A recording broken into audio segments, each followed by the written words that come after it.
Welcome to another deep dive. Hello there. Today, we're tearing into a source that, well, at first glance, it looks like a pretty straightforward guide for learning English. Right. But you know us, we love finding those hidden gems. And as we dig in, you'll discover this language lesson is actually a really compelling case study. It really is, packed with insights into, human behavior, professionalism. And some surprisingly powerful learning strategies that go way beyond just mastering a new language. Indeed. Our source is an excerpt from Essential English Habits for Beginners.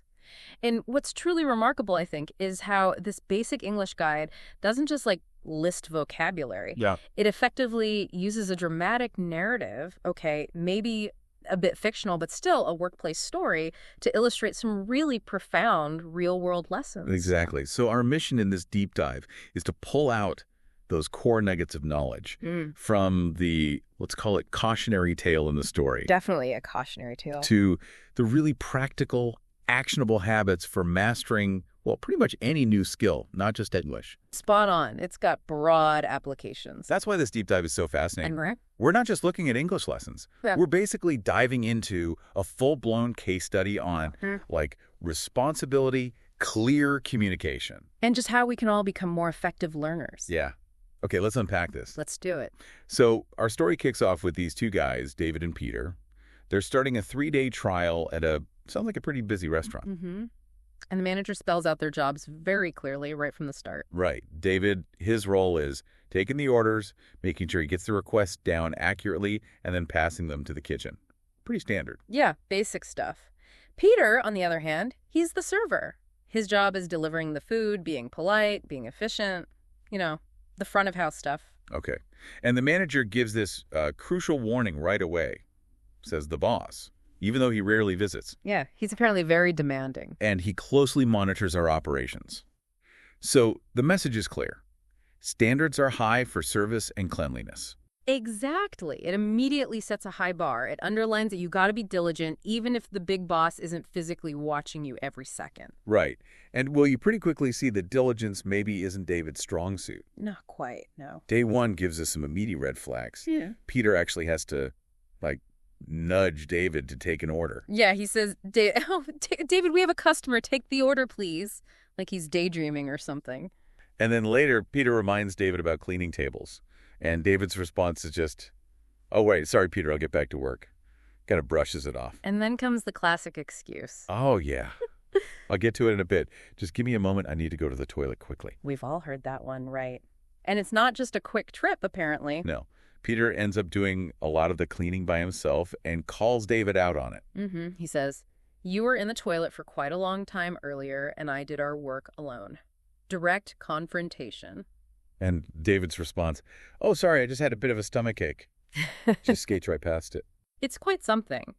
But what's truly astonishing, I think, is what happens at the end of the day. Right. The manager comes in and gives positive feedback. Yeah. Says, good job. Everything is clean. I've received positive feedback from the customers about the excellent service. You guys did very well. And get this. The manager even says, good job, David, specifically. Even though Peter clearly did most of the work, or at least picked up the slack, it's like David's getting credit for Peter's effort. Really strange dynamic. It's incredible, isn't it? You can almost feel the tension building there. Totally. And then day 2 hits, and things, they really start to fall apart. Yeah, this is the critical incident. A customer orders chicken pasta and a salad. Okay. And they explicitly state they have a peanut allergy and ask the waiter, David, to make sure there are no peanuts in my dishes. That's super important. Critical information. Absolutely. And David assures them, sure, I'll make sure there are no peanuts. Thanks for letting me know. Right. Seems okay on the surface. But there's a catch. The customer noticed something. Right. The customer noticed David on your phone while taking the order. That's a huge red flag right there. Distraction. Uh-oh. And predictably, a problem arises. Predictably. The customer complains they can smell peanut butter on the pasta. Oh, no. And David's initial response is, well, it's kind of shocking. It really is. He says, oh, peanut butter is a needed ingredient in chicken pasta. Yeah. Which, first of all, probably not true. But second, completely misses the point about the allergy. Exactly. Then he tries to shift the blame. Classic move. He claims, my order note doesn't say anything about your peanut allergy. Are you sure? Maybe you forgot to tell me. Wow. blaming the customer with the allergy. But the customer pushes back hard. Yeah. Says, no way, I told you at the time I noticed you were on your phone, then you forgot my note. Calls him out directly on the distraction. This is where David's complete lack of accountability it unravels, doesn't it? Completely. He actually doubles down. He tells the customer, well, you ordered a chicken pasta, so it's your fault for ordering something that could potentially have peanuts in it. And then adds, look, I can't control everything. You should have been more careful with your order. It's just, wow, an incredible display of blame shifting. Especially when someone's health is potentially at risk. It's baffling. He does eventually offer an apology, sort of. Yeah, he apologizes for the mistake and the trouble caused, offers to remake the food, give a discount. But the damage is already done, wouldn't you say? The trust is broken. Totally broken. And Peter sees this, tries to step in. Right. Peter tries to reason with him, saying, David, it's about taking responsibility and making customers happy and safe, bringing it back to basics. And David's reaction, pure aggression, stop lecturing me, stay away, just shuts him down completely. So unprofessional, and this whole thing doesn't go unnoticed. No, another customer actually overhears this exchange and points out David's disrespectful and unprofessional behavior straight to the manager. So it escalates publicly. The manager has to step in and apologize for David's actions. Not a good look. Not at all. And then, well, the inevitable happens. The consequence. The manager lays it out. Your attempt toward customers is not acceptable. We cannot have staff like this. I'm afraid I have to let you go. And he adds something telling. It's too late for apologies, David. I've observed you for a long time, and your attitude at work is not suitable. You're fired. Observed you for a long time. So this wasn't just about the peanut incident, really. It was a pattern. Exactly. It was the final straw. And what stands out here is the stark contrast, right? David gets fired. But Peter's attitude during this incident is specifically praised, and boom, he's made an official employee of the restaurant. Wow. So David's distraction, the blame shifting, that terrible attitude, all directly led to him losing the job. Despite his basic responsibilities being pretty clear. Right. It just hammers home that accountability, genuine care, customer safety. These aren't just optional extras. They're fundamental. Absolutely. And it raises that question you brought up, this idea of proactivity versus reactivity. Yeah. David was purely reactive, wasn't he? Completely. He reacted badly to situations, often ones he created himself through carelessness, like being on his phone. Right. A proactive approach would have been, double-checking the allergy note, making absolutely sure the kitchen knew, not being on his phone in the first place. All of the above. Alerting the kitchen, confirming the order details carefully because an allergy was mentioned. Peter actually showed proactivity by trying to maintain standards and even covering for David earlier. So David's reactivity just made everything spiral downwards.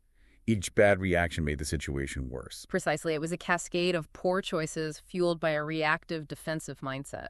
It's a really stark warning, that whole story. Yeah. About what happens when you don't take ownership. Definitely. But thankfully, the source doesn't just leave us hanging with this disaster story. No, it pivots quite nicely. It moves directly into the practical habits, the kind of things that, frankly, could have saved David. And things that can certainly help us master any new skill. Not just the ones in the story. Exactly. It gets into actionable advice. One of the first things is vocabulary building. Right. And it gives a concrete number. Aim to memorize 5 new words a day. Calls it an ideal number. Which sounds manageable, right? Not overwhelming. And the method is key. It's not just flashcards. No, it says write down the vocabulary in your notebook and, crucially, add at least one example next to the new words. That's the important bit. Why is that so important, the example? Because context is everything for memory. It helps you learn by heart more easily, as the source puts it. Seeing the word used helps cement its meaning and usage way better than just a definition. That makes sense. Yeah. And cleverly, the source uses words from the story we just talked about as examples. Right, like the word observe. Yeah, the manager says, I've observed you for a long, long time. And boom, you instantly get that. Observe means to watch or notice something over time. Exactly. Or polite. Peter was supposed to be polite and efficient. You immediately contrast that with David's behavior. Yeah, David was not polite. Not at all. So it connects the language directly to the real world impact or behavior shown in the story. It's a smart teaching technique. It really is. So beyond vocabulary, it offers what it calls a secret tip. Ooh, a secret tip. For improving thinking in English. It's the 5 W's method. The classic who, what, when, where, why. Exactly. And while they present it for language learning, you look at it and think, wow, This is actually a super powerful tool for critical thinking, for understanding almost any situation. Absolutely. It's a fundamental framework for analysis. Break down any event or problem using those 5 questions, and you instantly get clarity. Yeah, the guide gives that simple example about Lily and Lisa. Right. Who? Lily and Lisa. Where? Classroom. When? Math finishes at 12. What? Lisa has lunch. Lily doesn't. Why? Lily got up late. The simple facts. But then asking those W's lets you put it together into a coherent sentence. Lily and Lisa are in math, which finishes at 12 p.m. Lisa has a sandwich and hot dog for lunch, but Lily doesn't have anything because she got up late this morning. And it forces you to identify the key elements. You could apply that same 5W structure to the restaurant incident, couldn't you? Totally. Who? David, customer, Peter, manager, what? Peanut allergy ignored, confrontation, when? Day 2 lunch service, where? Restaurant dining area, why? Yeah. David's negligence, distraction, poor attitude. See? It immediately helps structure the chaos of that event. It helps you process the information logically, whether it's for telling a story in English or just figuring out what happened in a meeting. It's such a basic but effective tool. I like that. Me too. And then, to kind of tie all these learning strategies together, the source really hammers home the importance of daily habits. Yeah. Consistency. Yeah, it stresses determination.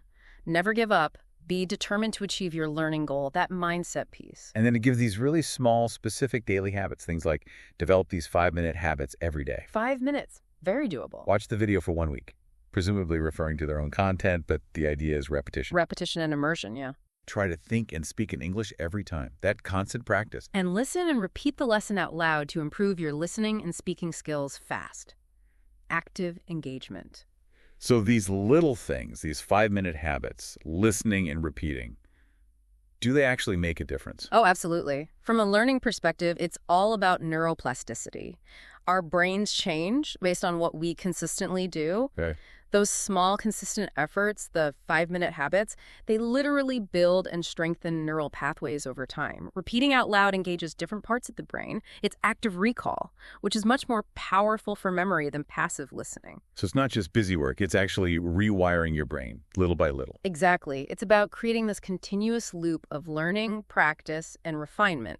Very much like how Peter, presumably, refined his service skills through consistent effort, unlike David. Wow. Okay, so what a deep dive that was. We started with what looked like a simple English learning guide. Right. Pretty basic on the surface. But what we really uncovered were these powerful universal lessons about personal responsibility. Huge theme there. The critical importance of paying attention, attention to detail. Especially with things like allergies. Yeah. And also a really structured, consistent approach to learning pretty much anything new. Exactly. If you connect the dots, it really demonstrates that these fundamental principles like clear communication, taking accountability for your actions, consistent practice, they apply everywhere. They're not just for learning English or working in a restaurant. Not at all. The story, the narrative part, gave us this dramatic illustration of what happens when those principles break down. Yeah, David's story was a masterclass in what not to do. While the learning tips offered these really concrete strategies for growth, for actually building those skills. So what does this all boil down to for you, the listener? Whether you're, learning a new language, starting a new job, maybe just trying to be more effective in your daily life. Yeah, whatever it is. This source material, surprisingly, offers both that compelling story and some really practical tools. Food for thought, definitely. And here's where it gets really interesting, I think. Something to maybe chew on after this. Consider that stark contrast we saw. David's constant external blame, it's your fault, I can't control everything. Versus Peter's quiet willingness to take responsibility, to serve, to just do the job properly, even picking up slack. Exactly. So the question of all over is, which approach, that external blame versus internal responsibility, which one do you think is truly more conducive to continuous learning and actual success, not just in a job, but in any field? And maybe more importantly, why? That's a great question to end on. Which path really leads to growth? Something to think about.